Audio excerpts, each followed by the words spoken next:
Welcome to Season 3 of the Canadian Powerlifting Podcast, the bi-weekly show that brings you the best of powerlifting in Canada.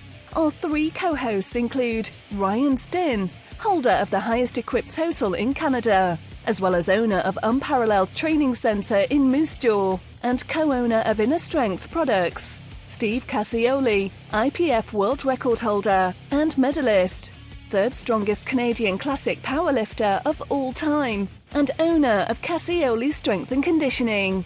Lastly, Avi Silverberg, world bench press medalist, national team coach, and co-owner of MyStrengthBook.com. Today's episode starts right now.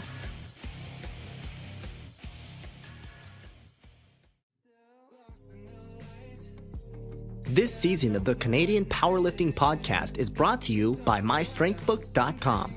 MyStrengthBook is a web-based platform for powerlifters to build workouts, plan training programs, and assess training metrics that lead to better performance on the platform. Tracking and analyzing training metrics allow you to uncover key trends and insights on what works for you and the precise variables that lead to greater success. Say goodbye to pen and paper tracking and hard-to-use spreadsheets. Say hello to MyStrengthBook. Sign up now for a free trial at www.mystrengthbook.com. Hello and welcome to the best powerlifting podcast on the internet, the Canadian Powerlifting Podcast. We are rolling out a brand new episode and we have a fantastic guest today lined up, Joel Bouliane from Quebec. Now, if you don't know who Joel is, man, give your head a shake. This guy's been around the sport for many, many years. I was first introduced to Joel, I think it was in the 09 Nationals, where this guy was one of the most intense on the platform. If you've ever seen this guy compete, he's unbelievably intense when he competes. Not only is he a fantastic athlete at the national level, competing and medaling multiple times at the national level, he's also been part of our national team on a few occasions. He actually competed at the very first IPF Classic World Championships in Russia in 2013. He was also the head coach for that team. He is not a stranger to the coaching world. He has a club in Quebec and has one of the biggest clubs in the country with a lot of top name, brand name lifters. So looking forward to sitting down with him and opening up his brain a little bit. But we are going to roll into a segment of our podcast that we launched last week where we have listeners submit their videos on our Facebook page, Canadian Powerlifting Podcast, and they upload their videos there. And we're going to pick three right now to do a little bit of a technique overview. So I'm going to turn it over to Ryan to kick us off. This week I'm going to cover Sam Brooks. He's just getting into equipment, so he asked us to take a look at his equipped bench here. It looks like he trains with, help me out with this guy's names, guys. Anthony Bainbridge. Anthony Bainbridge, thank you, out in New Brunswick. So he's got a shirt on here. He's benching 175 kilos. Looks good. I'd say you could try and force that chest up a little bit harder. Press a little bit slow. I might say doing a little bit more work on some boards. We'll try and speed that lockout up a little bit. Maybe doing some 2 and 3 boards raw. But otherwise, bar path looks pretty good. Fights it down a little bit, but I'd really struggle to try and keep that chest as high as you can. You kind of see that flattens them out there about the second half of the way down.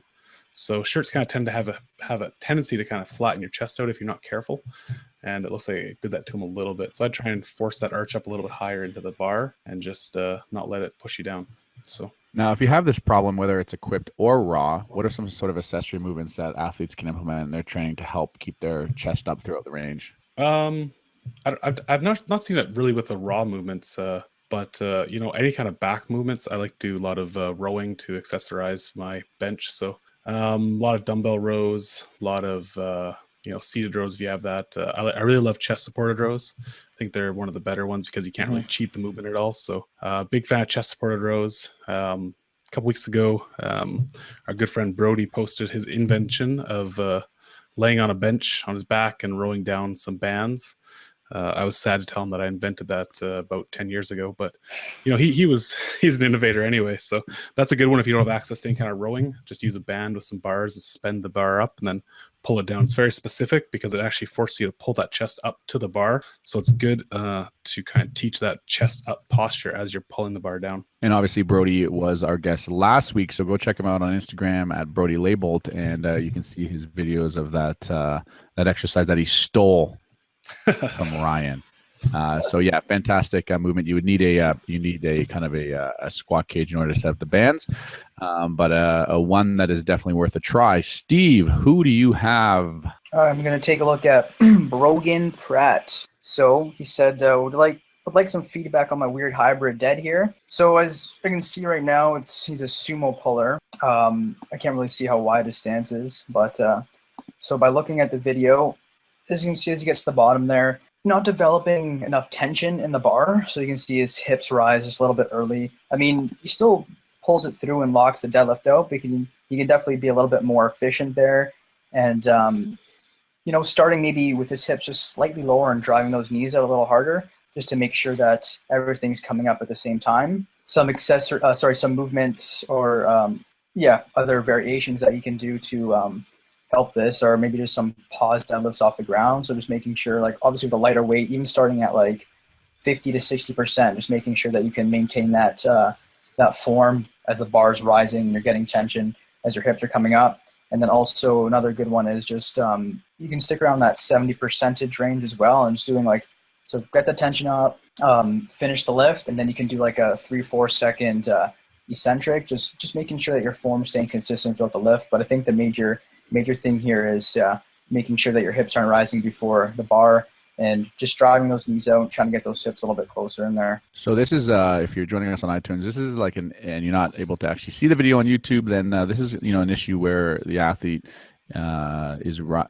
their hips are coming up before the bar actually leaves the ground. So Steve, would you say in this case that, because I heard you mention that the athlete's not as tight on the floor, would you say that this is maybe an instance where their upper back isn't as tight off the floor so that they kind of get yanked out of position, or is it because of some sort of other weakness? Just to clarify what you're saying. Yeah, so it's a little bit of both there too, because I mean, like obviously your upper back has to be tight as you're coming down, but at the same time, if your lower body isn't set as well, it's going to pop you forward, and then obviously you're going to have to come over top.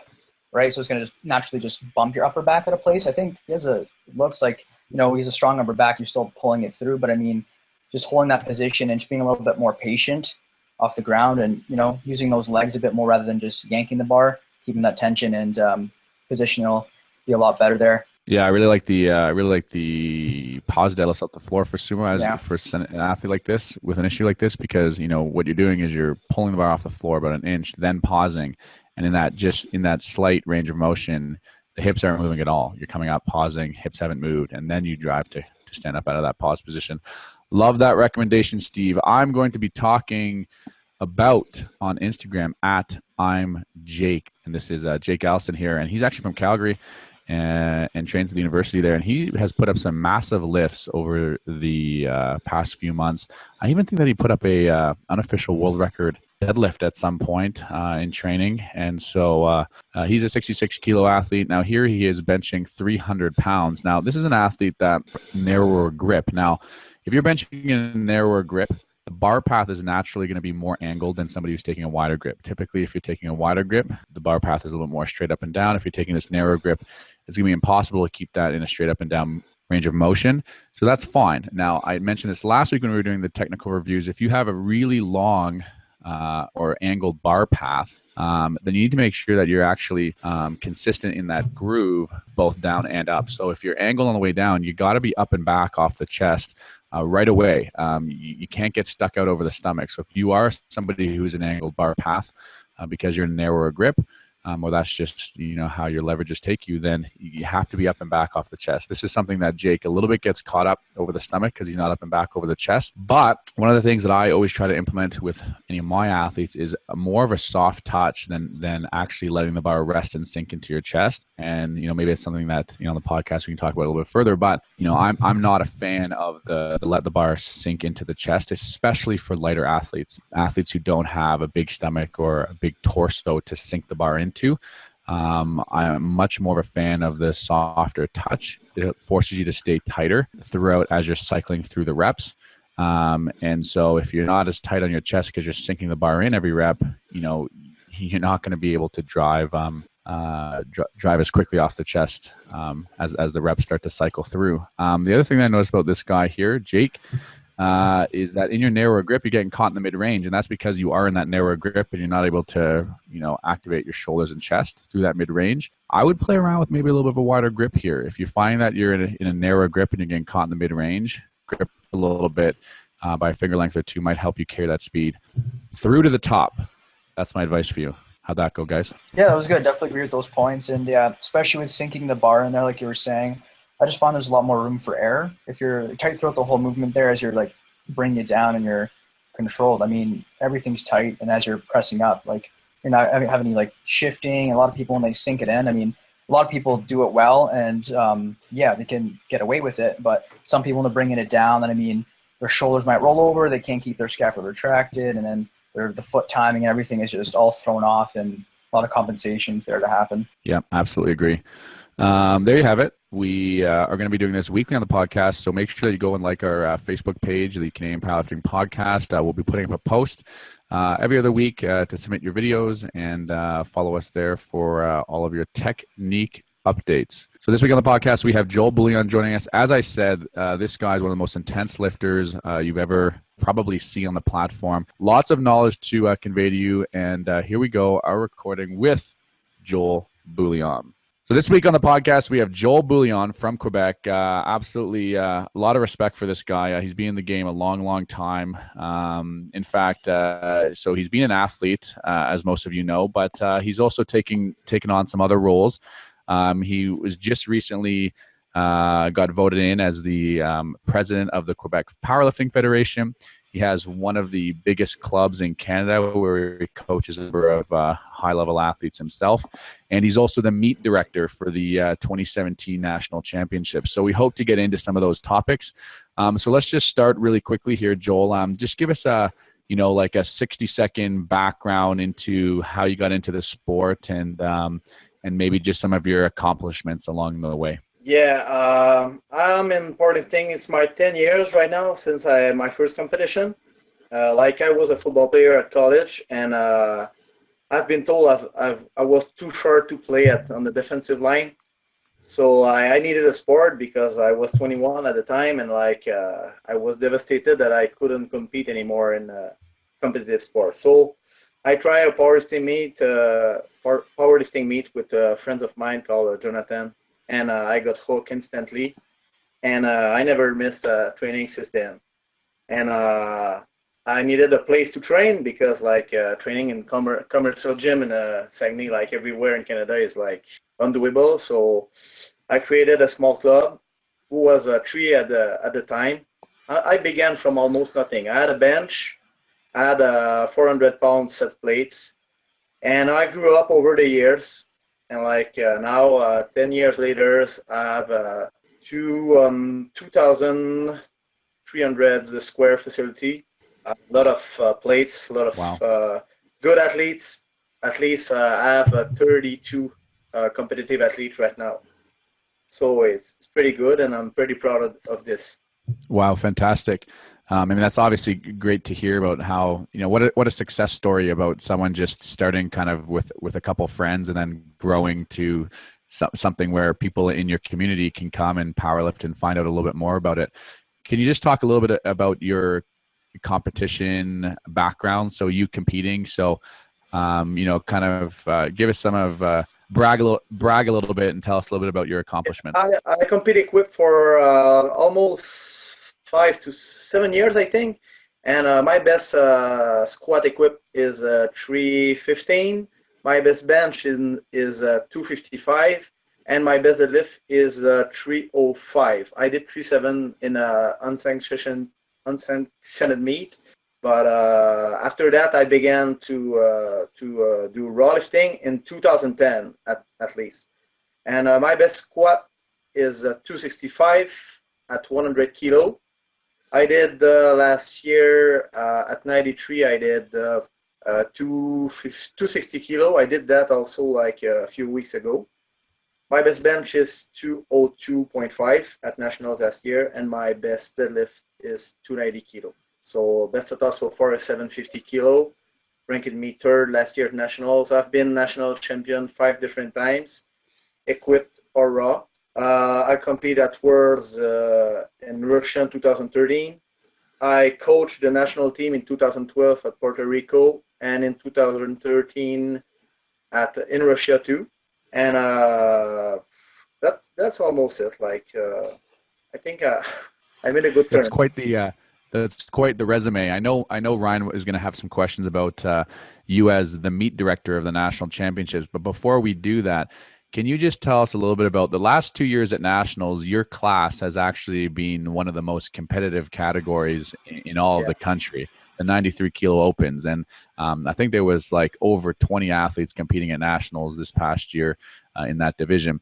But it's interesting because the last 2 years, you've just been right in the running the whole time to win. And just not by fluke, but almost by fluke, somebody just does this Hail Mary deadlift and is able to jump from like 6th to like 2nd or 1st. And so that's happened twice for you, where somebody has just made this massive jump out of nowhere to beat you. Can you just talk about those 2 experiences? It's actually 2 experiences of shit, I would say. But no, kidding. Like it's just like everyone knows, like in powerlifting, you can have the driver's seat when you deadlift heavy. So I bench heavy. So deadlift, bench is my life insurance policy. Can I say that? So but the deadlift is like, I always have to guess how I have to put to win. So it's when you have the driver's seat and you deadlift heavier than me, it's easier to say, oh, let's go Hail Mary. So I can't blame myself because in the 2 last years, I achieved my last pull. So like, yes, it's disappointing. It's crazy disappointing because like you got screwed by someone stronger than you because he got the last word, you know. But I gave my everything on that day. Like maybe like I'm not the kind of guy that would say, if I would put like more. No, that didn't happen. Like I had a choice to put, I had the choice to put more, and I didn't. So I have to live with that. And like at the end of the day, when you did like 8 or 9 attempts and you succeeded on these, like you can't really be upset about your performance. Like I would have to put heavier. That's it. And I think like that's just speaks to the fact that if you're a heavier deadlifter, then you get to see everybody else deadlift before you and where where everybody lines up before you pull. And obviously, you know that you have basically you can change your last deadlift 2 times. So if you're the heaviest puller, you can put on the exact weight that you know that's going to win. If you're not that strong of a deadlifter, you're kind of, again, you're not in the driver's seat, as you said. Exactly. Yeah. So just touching upon that, Joel. So like leading up into this nationals now. So it's been the 2 times that someone's like kind of pulled out in the lead with a big deadlift. Have you been working on that deadlift or trying to get a bigger pull for this nationals here? You're going to come out of nowhere with something? Seriously, my deadlift training is the most complicated stuff I have to plan. And like I was working with Mike, and too much volume injured myself. I injured my left hamstring like 2 months ago, and it's still lagging. So my deadlift right now is like I'm building a good foundation. I don't want to go I don't want to put too much stress on the volume, not too much on the intensity too. Like I have to stay in a zone that I'm not training it too easy though. So it's pretty rough to manage this, but I had good training cycle last year, and I know where it will be time to push harder, and right now it's not the time to. It's just time to build a good foundation, like doing perfect reps, perfect sets, not focusing on heavy single and risking to injure myself right now. So one thing I could say after 10 years of competition, like if I could make 15 weeks of training without injuring myself, I'll be strong for sure. So no matter what happens, if I can manage to not injure myself for 15 weeks, I'll pull something big for sure. But if I'm injuring myself on week 6 and I have to play like with an injuries or just like trying to get stronger while being injured, like it definitely sucks, and it affects the long-term total for sure. And I see Ryan shaking his head like just agreeing, because it's like, man, if we could all go 15 weeks without feeling any sort of pain or injury, we'd be at the pinnacle of our strength. Yeah. One thing that is I put in my mind right now when I'm training is like, when there's a doubt about how I'm feeling, or if I'm not sure about something in my body after a set or after a rep, I stopped everything. So that's the new rule for me. Like, when there's a doubt, stop it.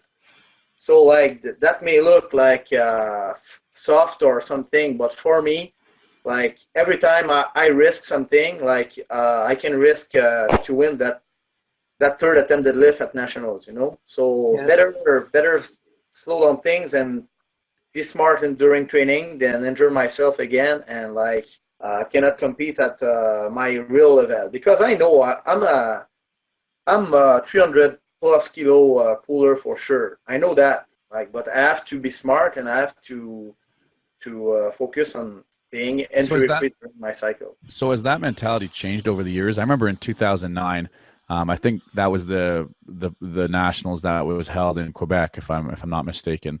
Yeah. Or maybe 2010, but 2010. It was 2010, and I just remember seeing you. Like, I think this was my first introduction to Joel, and I just every single attempt was just the most insane ramp up to get psyched up for the platform. Like, from opener squat, all the way to the last attempt, you were just like slapping yourself, screaming, yelling, like getting fired up. Like I know you're still like that, and everybody competes differently. But in terms of like that training perspective, like dialing back the intensity, is that just something you've kind of learned? Like, can you just talk about that a bit more?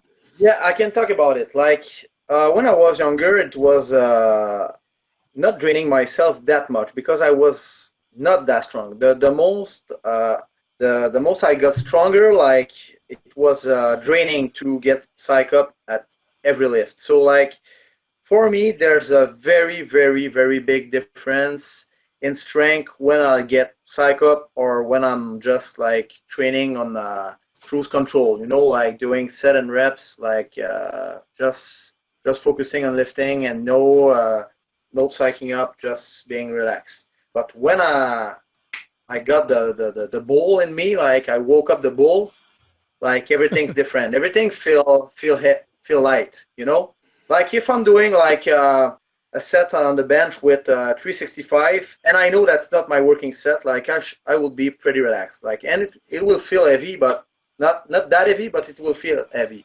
If I know I have a single at 425 and it's challenging for me, and I will psych myself, and when I'm unracking the bar, I don't feel any weights anymore. So it's just like adrenaline gets the takeover very quickly with me. The adrenaline rush make a big difference in confidence for lifting weights, and like I got very stronger with this adrenaline rush, but it's draining. So like during training and during first attempt, at least I'm very, very calm and more focused than I was before, because I was tired and drained that for every third attempt. So like I begin slow and I ramp up till my third attempt, and on the third attempt I unleash the beast. So that's how I work. So you talked about kind of saving that for more intense training, but how often do you think you kind of tap into that side of yourself? Like, is it every week or is it every month, or do you try and hold back as much as possible? During training, I feel on my bench press, like it's different on each lift. Like on the deadlift, I can't do heavy stuff like for more than 1 week on four every weeks. 1 week every 4 weeks. Can I say that? Yeah. So if I'm doing too much heavy stuff, like I got stuck on week 3, like it happens each time, and every kind of trainers that train me, like every time on the 4th week, like I have a big drop in strength, like I'm drained and I have to get back to lighter weights, lighter loads. But on the squat, every singles don't really affect my performance. So I could do like for 8, 10, 15 weeks in a row, every single each week, and as long as form is perfect and speed is good, I never want to grind any reps on the squat during my cycle. So that's a rule for me. But like when I'm saying heavy single, I'm talking about RP8 or 90%. But it's not draining for me to do heavy squats each week. Maybe even like 1 to 3 times a week. It's not even draining me. And on the bench, I have to be very careful because like when each cycle I begin, I can go 405 very easily for a single, like 1 or 3 times in the same week. But after the third week or 4 week exactly on the deadlift, I began to injure myself because I'm a very strong bencher, but very strong. I'm strong. That's my strongest lift. Can I say this? But my stroke is very long, so my pec got the training load, but my shoulder are not able to carry this, so carry over this. So I got injured and got a lot of inflammation deep in the joint very easily when I'm going too heavy on the bench. Yeah, I find that as well too. I'm actually dealing with some pec soreness right now, and you're right. Like, I just love hearing that the fact that like you've kind of identified that each individual lift has tolerance. You can tolerate certain amount of intensities and volumes, and you've kind of pinpointed it to certain amount of weeks that you can handle before you have to kind of take a step back, right? And I think that's important for any athlete to start to identify is that, each lift is kind of independent. They work together and there's some synergies there, but when you break down each individual lift, it's like, what's working for squat, is going to be slightly different from what's working for bench, and what's going to work different from deadlift. You've kind of identified that really clearly. Yeah. So you're the meet director this year.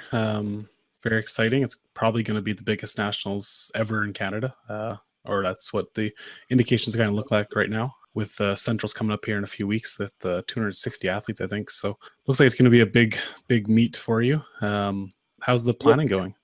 Yeah, definitely it's going to be a very, very big, busy week for me. And planning is going very well. And, I inspired myself of last year that when you organized it. So I got a lot of pressure last year because it was a very good event, very well organized, and everything was smooth. So I'm not saying that it will be the best run meets ever, but it will be different. It will be like myself. So like I'm organizing it by myself. Yes, I have some people that are helping me.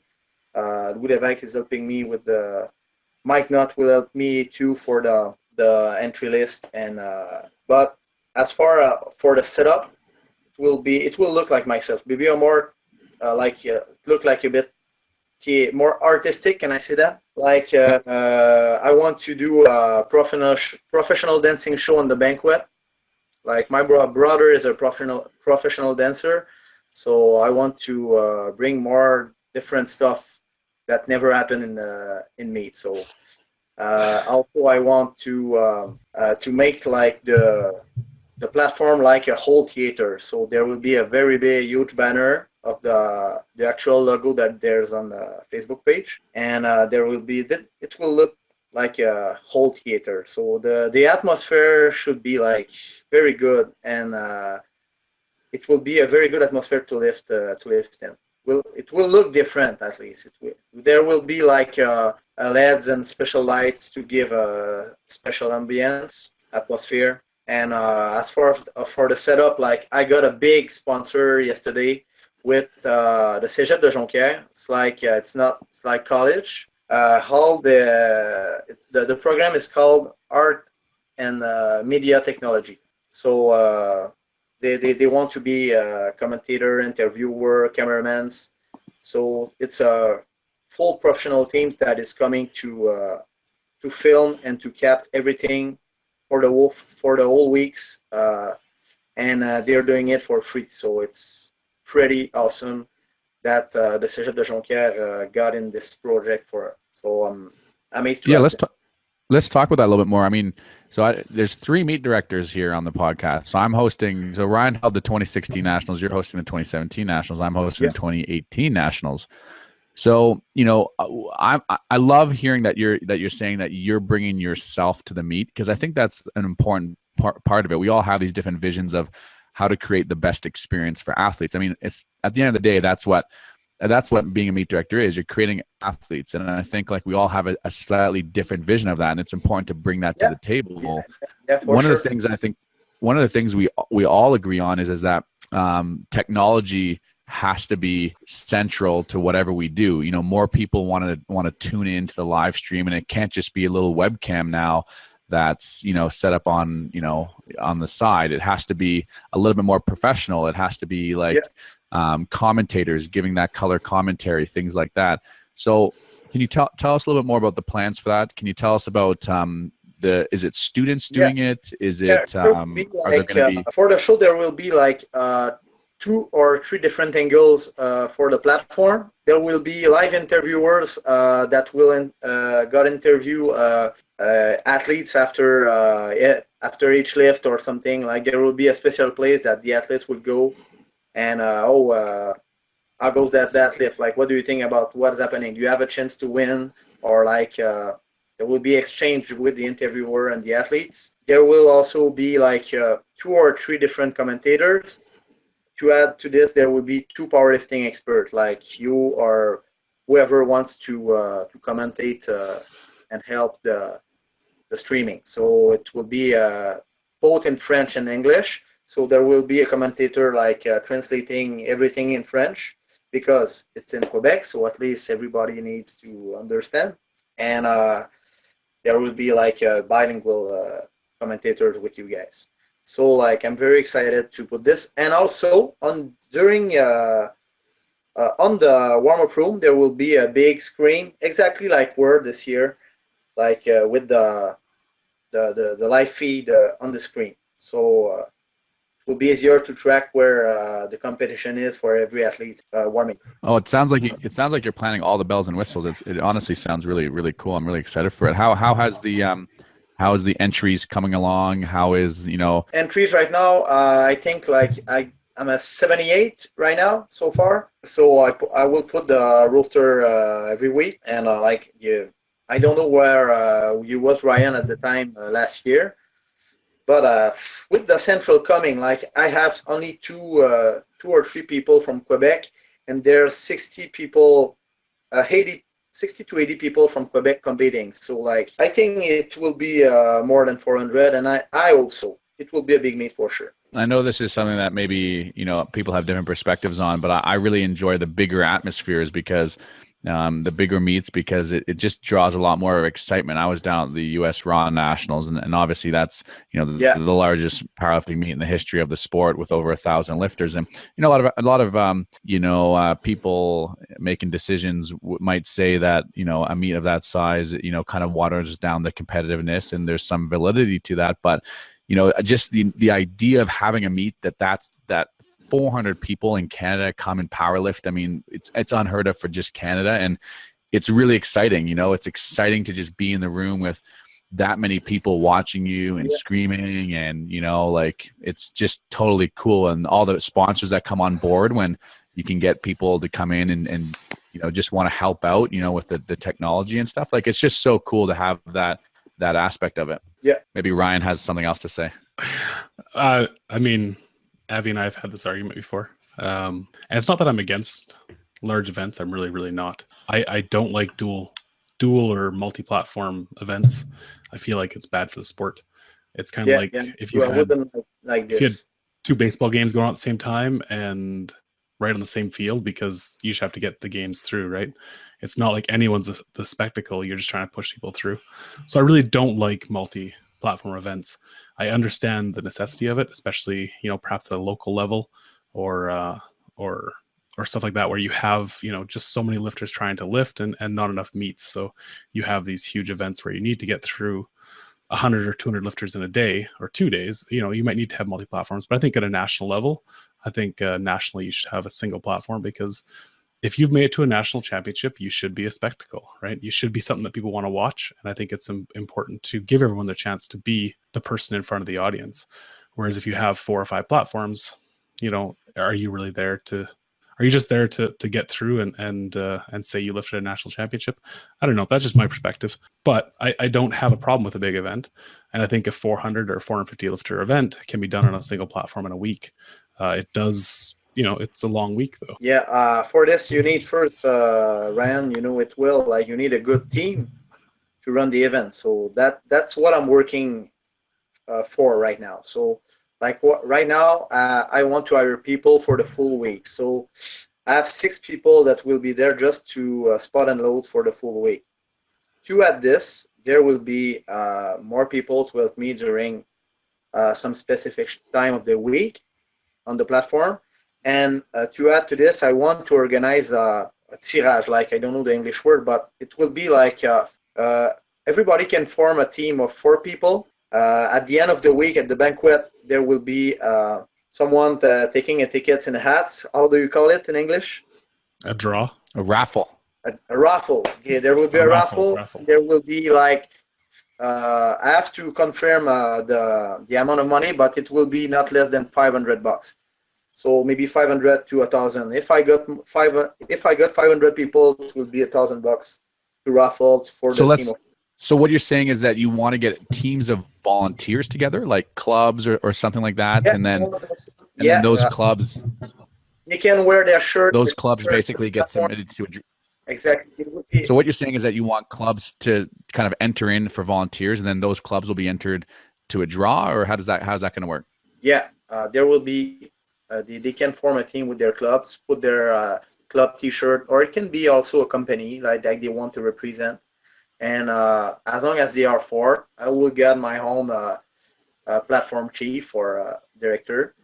And as long as they do a good job, like at the end of the week, all the teams will be in a bank, and there will be a raffle and a winner. So like they can split the money together. That's cool. So Very just giving, cool. kind of giving back there to the volunteers, I guess, right? Yeah. I hope it will do something like to stimulate every people to get involved in this. It's not big stuff, but it's an easiest way to involve people in the national platform volunteering. You just said that he wants to enter in a team for the Canadian Powerlifting Podcast. Oh yeah. Yeah, you could represent your podcast for sure. There's only 3 of us. So, Joel, you recently just stepped into the position as president of the Quebec Powerlifting Federation. Prior to you taking on this role, a gentleman by the name of Louis Levesque served in that position for many, many years. I think he was the president for something like 20 years or something. So you kind of represent this sort of new youth that is kind of taken over in Quebec. What can you talk about? Maybe some of the challenges you're experiencing in trying to grow the sport in Quebec with your vision.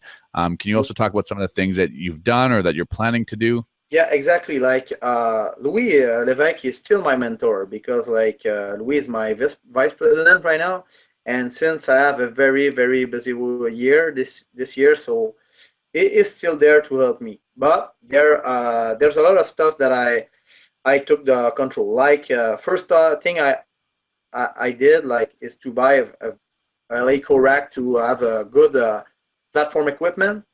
So we all did all contest on hold rack, and I thought it was very important to look professional and have very good equipment for our provincial meets. So we bought 2 Leico rack. I bought 1, and there's 1 to the federation. So there will be available at nationals. Second, for the next upcoming Central, I decided to create a new team Quebec coaches.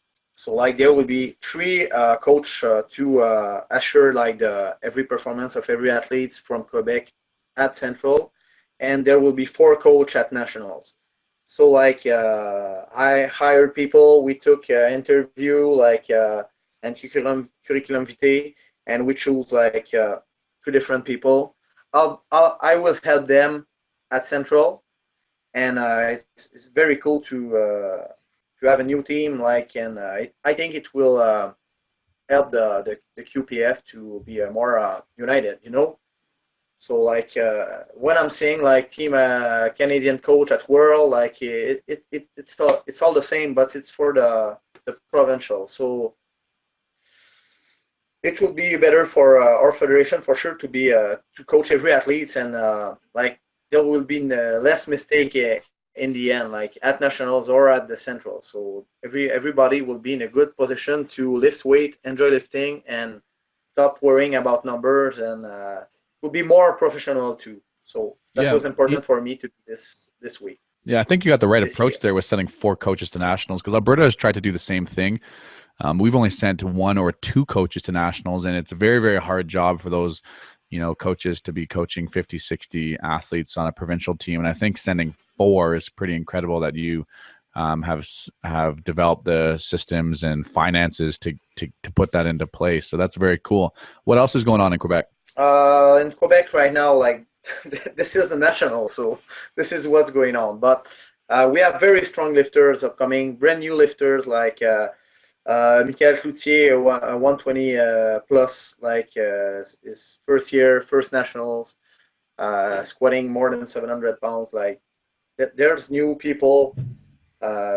We have a strong federation right now, a lot of juniors. It's awesome. We're almost 300, I think, and good performance so far for federation at nationals. I think we have more than 40 plus 400 wilks, so that's way more than the years before. So we have never been strong like this before. It's very good for the federation. So last question on the topic of being in an executive position. How much work do you actually put into the job? I mean, what's in it? A lot of people thinking about getting involved with their provincial associations. What's the sort of workload? Yeah, the workload is like pretty high because like it's answering email almost every day. So like you have to take time for this. So you have to read, you have to understand, you have to answer people. You have to. We have a good guy like a director of the federation called Quentin Weber, who's answering every email on the Facebook page, every message on the Facebook page, and me and we have to take decision this year. Like this week, we was talking about doing singlets of the QPF with Titan for the national team. So that's the kind of topic we are discussing, like doing shirts, doing merch for the QPF right now. And yes, this year we implement a new system for the novice lifter. I created a small seminar with to explain the rules, to explain everything about powerlifting, how a contest is going, weight class, everything you need to know about the CPU, the IPF, and powerlifting to do your first meets. So like this, there is less people coming to meets like not knowing the rules and doing stupid things, or like risking to injure any spotters by dropping a bar. Or so that's a good thing that we implement this year, the seminar for novice lifter. I just want to circle back to you talked about your club and how you kind of grew it out of yourself and a couple friends. But I know that your club represents, or at least represented a few years ago, a very high percentage of the entirety of the QPF. Yeah. How do you think? What do you attribute that kind of success to? Is it you and your personality? Are you the face of the gym and you've brought in these people, or is it kind of snowballed or is it just something that kind of your town needed? When my gym is a very whole basement, like a whole garage, so people doesn't come to Mofo for the fanciness of the gym. Can I say this? Mm-hmm. They come to get coached by Joel Bouliane. So like, it's definitely me. Like, if I'm not there to coach powerlifting in Jonquière anymore, there's no powerlifting in Jonquière. There will be maybe some people that will do the things, but never someone like me that will be trained there 4 times a week and coach 3 times a week and work as a full-time teacher for 38 hours a week, plus organizing national meets during the same years, and being president of the federation. So like, do I have a life to do it? No, not really. But I want to do it, and I enjoy doing this. And it's a passion. You have this. Everybody on this podcast have the same passion of me. We have different view, but it's still the same passion. So that's what drives us. I never count time when I'm at Mofo. I count only the results. and like it's been like that for the last 8 years, I think. Like, and I really like my life like this. I don't have any kids. I'm single, so I have time for this right now. No, it will not be like this for all my life, but right now, if the gyms and if the clubs are have good results and I have very strong lifter, like yes, I pass a long time to coach my athletes, and first I want them to like powerlifting, to love powerlifting, and I want to transmit my passion for the sport, so like everybody can enjoy training. It's a good atmosphere. We are friends. We're doing party. We travel together, so it's very nice. I'm very proud of what I created at Mofo. And I love that. You're like, I don't count the time at my gym. I just count the results. That's really cool. I got a question about your club, you know, being a bencher. How is it that your club has like 15 plus 400-pound benchers? Like, how is it that just everybody who walks through your club is just benching 400 pounds? That's a good question. For the bench press, okay, I think when you are in a gym, okay, like I will do an example. AV, if you're a CrossFitter and you train in a gym and every people is squatting 2 plates, like everybody got impressed by someone who is squatting 3 plates. But at Mofo, like almost every strong guy bench more than 365. So every kid that is becoming to train, every girl's like, they're saying on a daily basis, people benching 365 plus for reps. So mentally, they're like, hey, that's light stuff. It's just a standard for them that is way higher than other people in Canada, you know?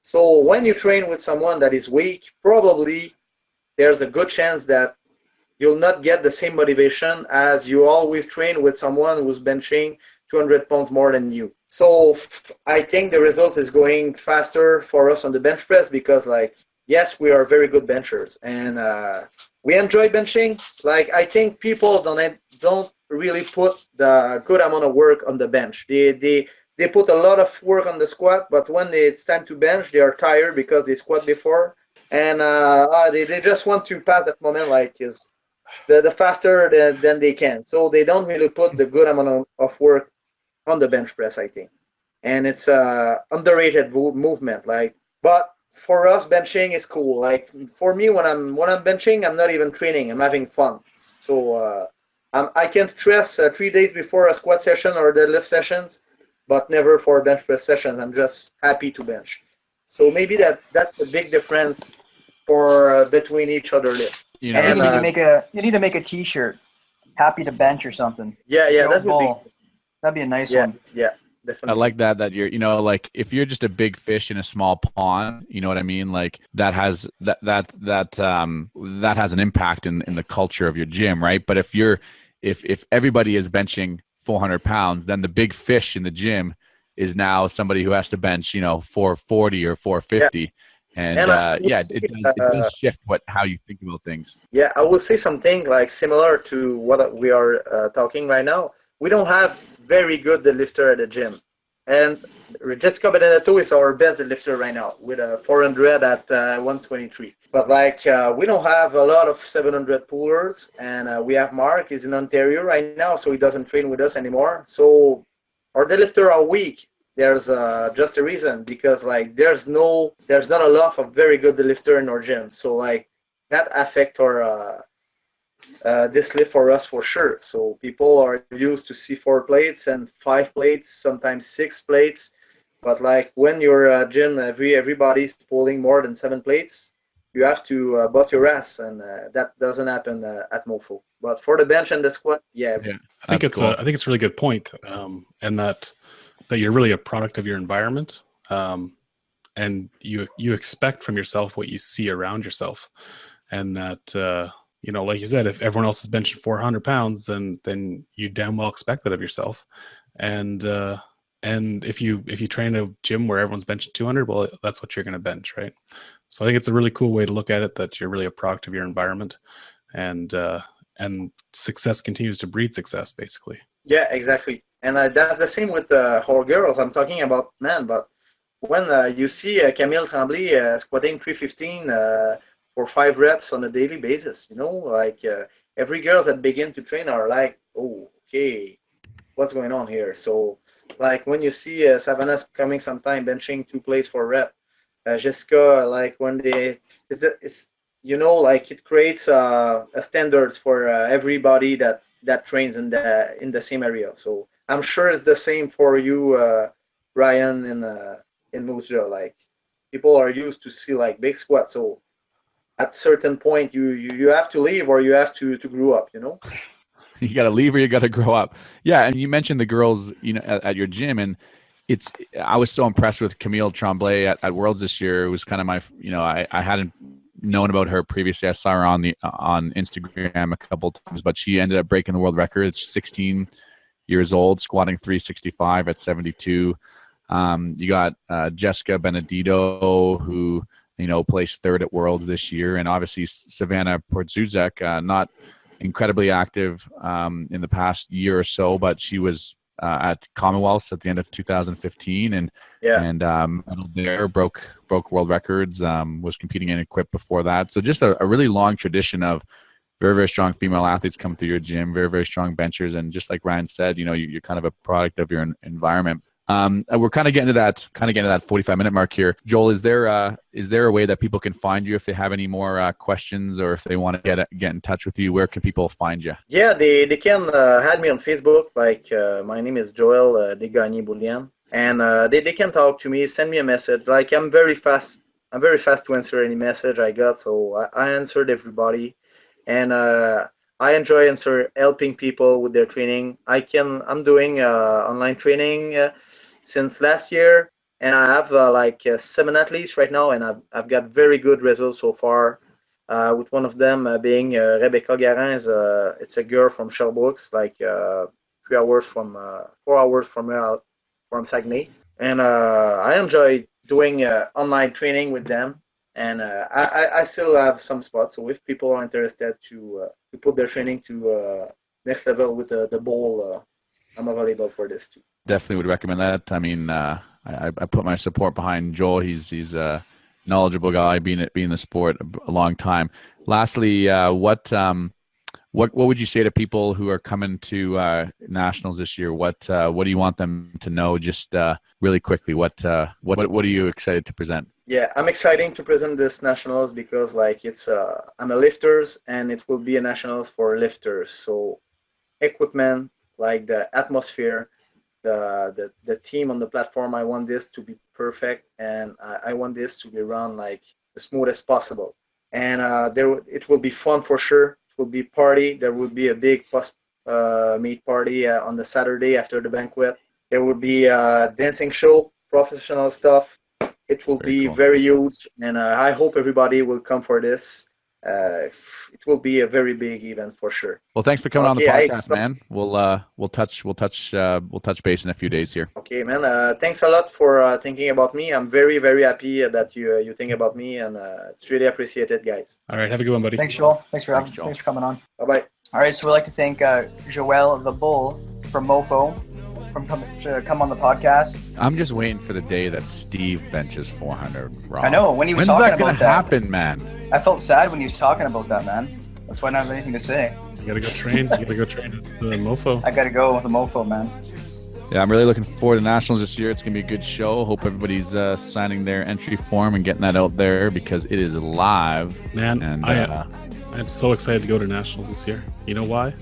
Not because it's in Quebec, because I don't speak a lick of it French, but because I don't have to organize anything. And you know, there's something about going to a meet you don't have to organize that's just wonderful. Man, I think what we should do is either submit a volunteer club, being this podcast here, us three, or we each get our own crew and we go head to head with each other. Only if it's a timed event, buddy. If we're doing timing per lifter, I will take that bet any day. That's cocky, Ryan. That's cocky. Oh, it is. It is. It's on. All right, there you have it. Make sure you go to the Canadian Powerlifting podcast. What is this podcast called again? The Canadian Powerlifting Podcast Facebook page. You know what? One more dropping second. a lot of info there. And Ryan What I want to say is, I want to say, if you listen to us and if you don't have more podcasts to listen to, you should really go check out Matt and Susie's podcast. It's called Upholding the Standard. It's a great podcast by our friends down south. They recently did a episode on Equipped and Raw and how Equipped has not necessarily shrunk, but Raw's just boomed so much. They did a really good wrap up of their nationals. That was their second last episode, and I've kind of missed a few, but I'm going back through them, and they're all definitely worth listening to. So go check it out. Upholding the Standard on iTunes by Matt Gary and Susie Hartwig Gary. Both are national team coaches in the USAPL and long time powerlifters, and they have some great content on their podcast. Highly recommend. Go check it out if you like what you're hearing here. And that's it. That's all we got for you for this episode. So thank you, and we'll see you on the next one. Merry Christmas, maybe, if we don't do one before then. Oh, yeah. Merry Christmas. Merry Christmas. Merry Christmas. Caca. Caca. Caca.